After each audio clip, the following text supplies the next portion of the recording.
Yaabdal City Health Officer Dr. Rodalyn Agbulos kay 9 el Yamuri aquí na syudad por causa ng enfermedad de dengue dentro de este año. Asigun kun Agbulos sa del mga Yamuri amo mga bata con edad de 5 anyo pa abajo y el otro 3 maga de edad ya. Estaba sigun el mga Yamuri na mga barrio incluido na top 10 tiene alto caso de dengue. Mostly akil under 5 years old, but chineten kita 3 adult, no, 65, 50, and 47 years old. So meaning to say, hindi ta iskuhi kosal edad, no, si kung ken sila ataka. That's why importante kayo del prevention. Mientras tanto, puera con el mortality rate y habla si Agbulos que continúa también subir el caso de dengue en la ciudad. Para este año, desde mes de enero hasta junio, y alcanza según una total de 1,076 registrado caso de dengue, más alto compara del pasado año na igual mga meses. Posible según que hay más subir pa este número durante el mes de julio y agosto por causa na tiempo de ulan. We have to compare it to last year.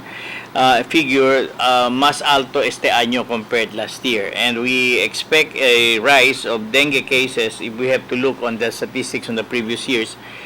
Months of July and August bien altos so taman monitor kat kita ara el numero del caso del dengue for the month of July and August, no, kay ese usually el month na tatenegane el ulan-ulan, tatenegane el mga stagnant water, breeding places takita del mga mosquitoes, and of course we expect a rise in dengue fever.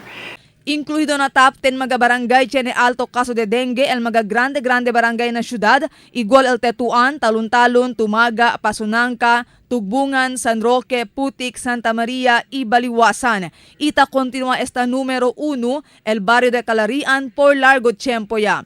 Asigun kung Agbulos, ta kontribuhi grande el presensya del magarillo na kwantos mga barangay, si porque ta subi el caso de dengue na di ila lugar. Pero aquel mga lugar según que no hay magarillo, hindi bueno el sanitasyon el razón, si porque ta continua existi el problema de dengue allí kanila.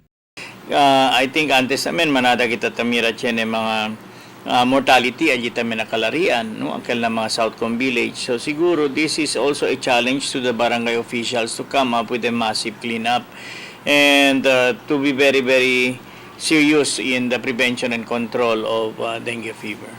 Apelo de Agbulos con todo para no hacer nada con la enfermedad de dengue. Siendo puede costa el vida del un paciente. No según olvida el campaña contra dengue, más que todo bien ocupado ahora na diferentes mga asunto que afectan na interes del público, igual el problema de droga prohibido. Marifita Mayo, Dateline Zamboanga.